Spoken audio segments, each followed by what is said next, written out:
Hello, viewers. My name is Andrew Dean. I'm the Vice President of Research and Innovation at Lakehead University.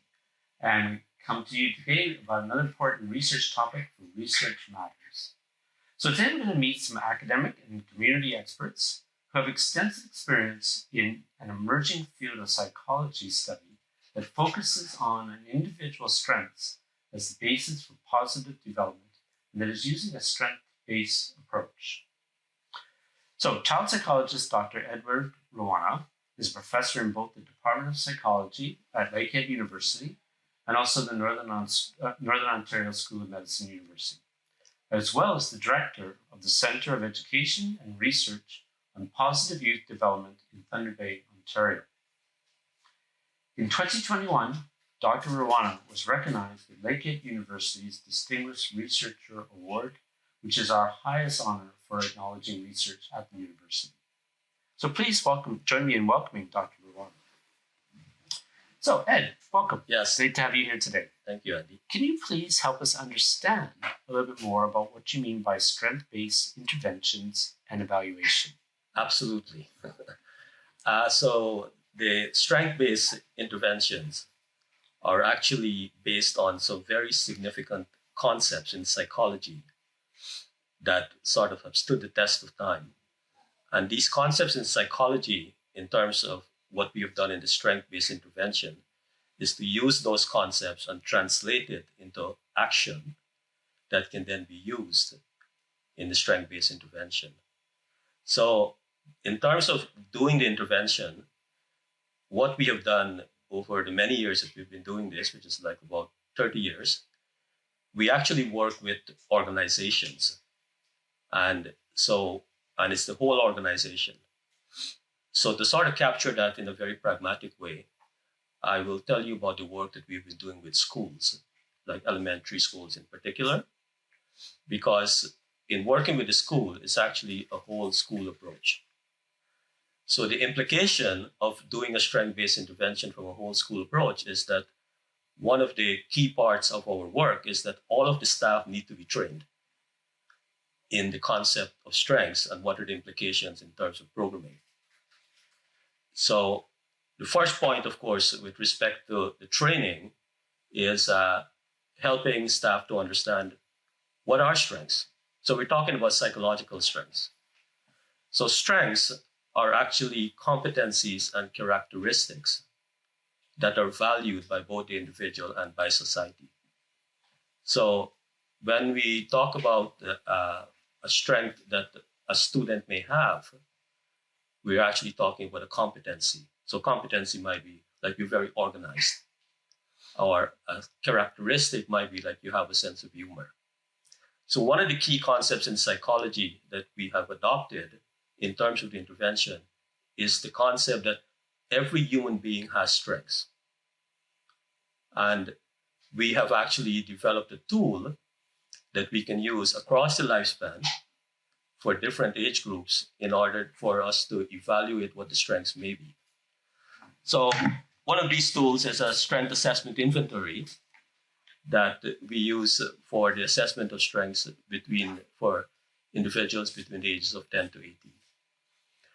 So in terms of the practicality of implementing this strength-based approach, one of the sort of key concepts that we try to get across is when, for example, a teacher puts on his or her teaching hat, the question would be, what are the top 2 strengths they bring to that role?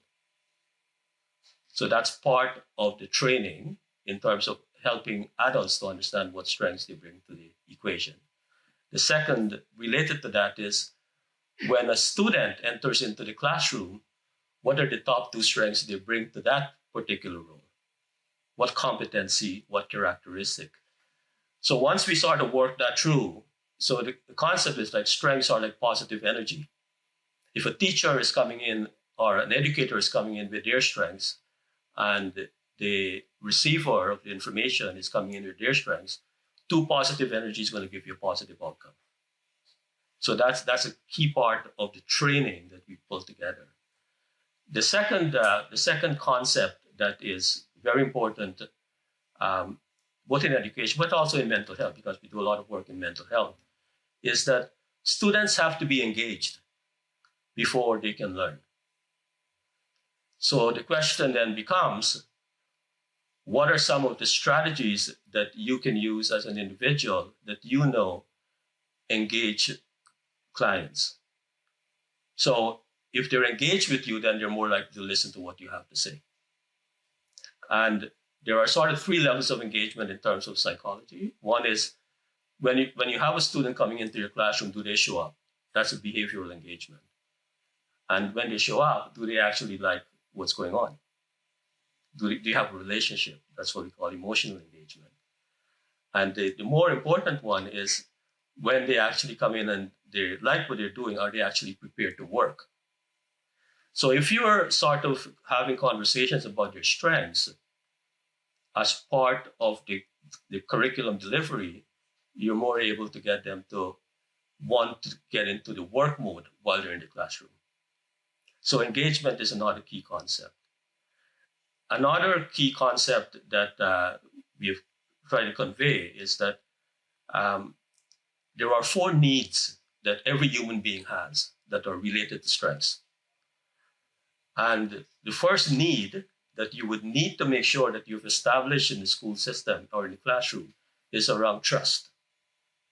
So for example, I wouldn't ask you the question, but if I were to front end that question to an adult is, if you were to reflect on the person that you like in your life that you trust the most, you would find that the person that you trust the most because of their strengths. So if you're trying to build trust in the classroom and in the school, you're more likely to do that if you're working from a strength-based perspective. Some of the other needs that human beings have, particularly children, in addition to trust, is that they need to be valued. So what are some things that you do on a daily basis that would show the student that you value them? And the third is around hope. Are students, when you're interacting with them, are you creating a sense of hope so that they feel invigorated to be with you to get your work done? And the fourth need that we all have as human beings is a need to feel competent. Imagine if you walk into the classroom and all you hear about are the things that you're not good at. How likely are you to actually be engaged in the task of getting it done? So when we're doing the training, we want to get across the message that when you're working with clients or you're working with students, you have to make sure that you create an environment that creates hope, build trust, shows them that you're valued, and build hope. So those are some key concepts. Another key concept is the fact that in a school system, we start in JK and then we work all the way to grade 8. So if everyone is working on the same strength-based intervention, we started in JK, by the time they get to grade 3, they're fully aware of what their strengths are. Some key interventions that we actually do that are very practical. One is we have like a strengths wall in the classroom. So the strengths wall would be having a picture of a student and their top 2 strengths on a wall in the classroom. So imagine you walk into the classroom and you can see your top 2 strengths. In some schools, what we've done is to have the strengths in a foyer on the television, so that when you enter into the school itself, you can see your top 2 strengths.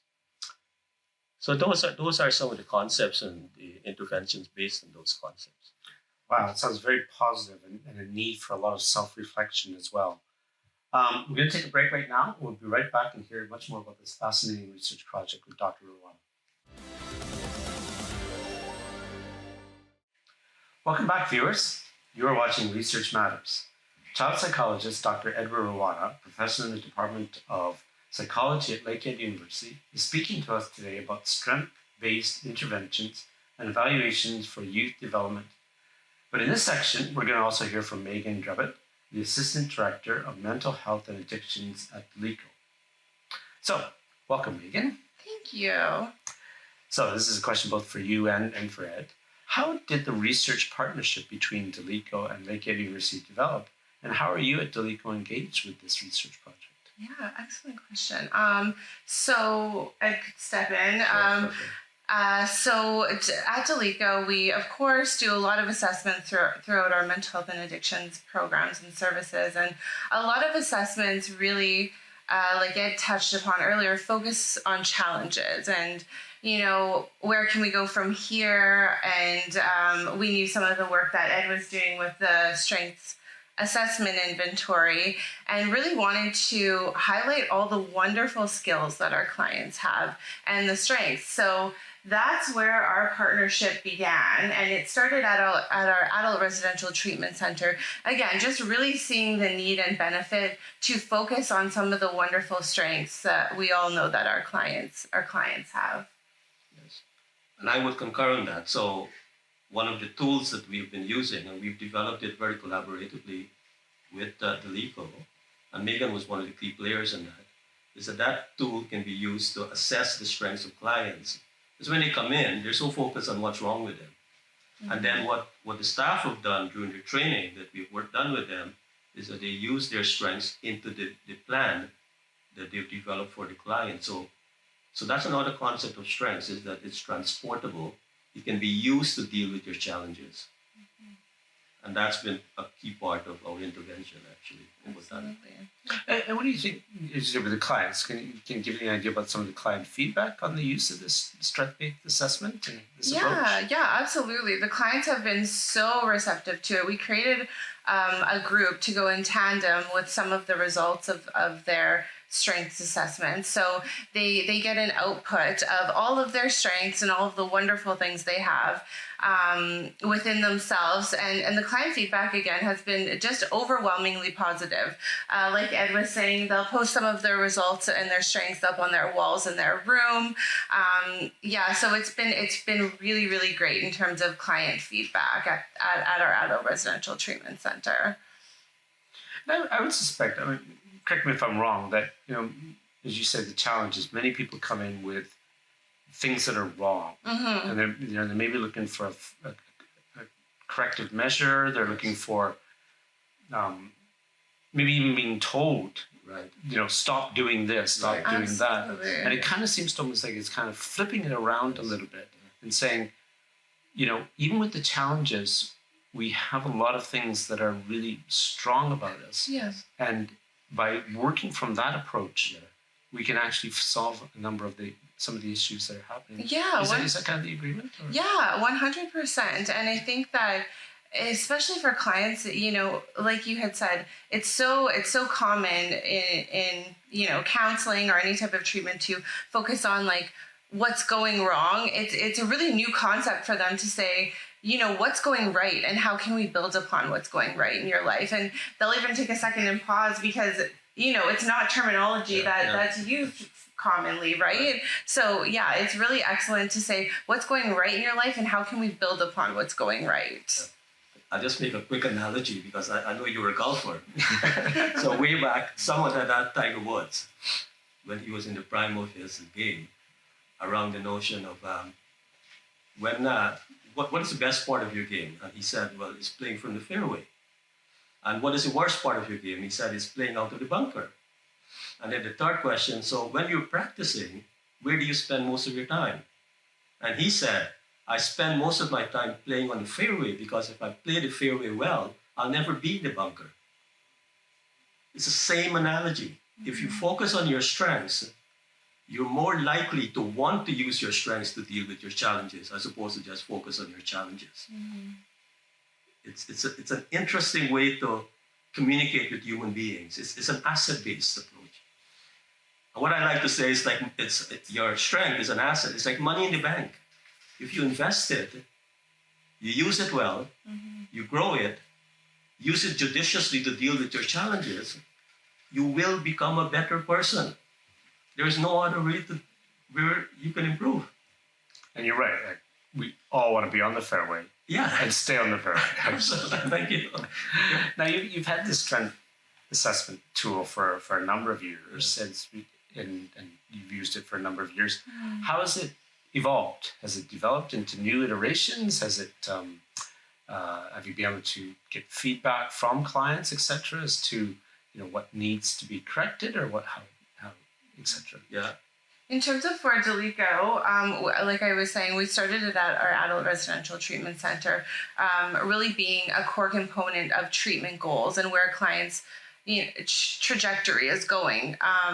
And so because we've seen so many benefits and so many positive outcomes, we're now rolling it out throughout mental health program continuum. So throughout all of our mental health adult programs and children's programs. So we're really, really excited to see where it goes from here. But there's just so many benefits to it.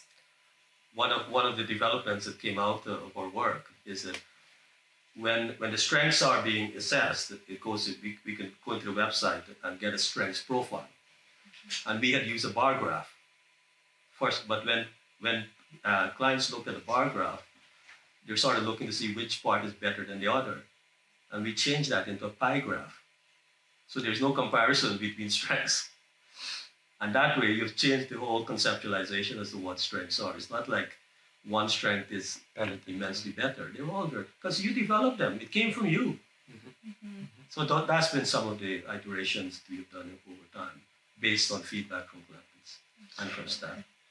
Now, do you find that some clients, getting back to maybe more of a traditional approach, are reluctant or feel, no, this isn't going to work for me? Is there any kind of way of getting over that initial hurdle? Or to be honest with you, no. Like all of the clients have been incredibly receptive. I think the biggest challenge is kind of switching that approach from what are your challenges to what are your strengths. And it takes some folks a second to really, hone in on what are my strengths and what is going good in my life right now. So there's been very, very little, But it's, I think what happens is that you're beginning to have a conversation with clients where they feel valued. They're not coming to you with a major issue per se. They're bringing that, but they're also hearing the message that, you know what, even though you have all these issues, you have lots of strengths. You may not even know them. Let's get onto that and use it constructively. It's a new conversation for a lot of them too. So I think it's definitely a unique approach and one that really works with our client population. Well, thank you very much, Megan, for being here. It's really good. I think one of the things that's really come out in these research matters is how much research is community-based research that goes on at Lakehead University, but also how much of it actually is very applied. This is very applied. This is going to as you say, the clients at Delico, the mental health Delico, with a positive outcome, which can be fed back into the research project that you've been doing for many years. So after a brief break, viewers, we're going to be right back to resume our discussion. Thank you. Welcome back, viewers. Adolescent and youth adulthood is a very vulnerable time for the development of mental health disorders. When untreated, the results and impacts can be devastating. Thus, dedicated research into early intervention and prevention is critical. In the final segment, Dr. Edward Rawana is accompanied by Melinda Stahl from Ottawa. Welcome, Melinda. Good to have you here. Thank you. We understand that the research with Dr. Rawana and the Lakehead University Centre for Education and Research on Positive Youth Development is largely community-based research and led with a focus on youth intervention and development. What drew Mattawa to get involved in the centre's activities, and how is the research application or outcomes helping the youth from the Mattawa communities? Yeah, so actually, I think it's important to acknowledge that we started a partnership with St. Joe's Care Group about 5 years ago, and through them, they suggested as research and for us to look into this program. And since then, it's been wonderful. Sorry. That's fine.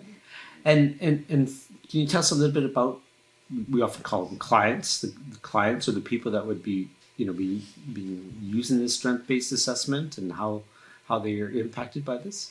Yeah, so we have our Metallic community members, our students from the ages of 13 to about 22 that come to our school. Some come from our northern reserves to the city.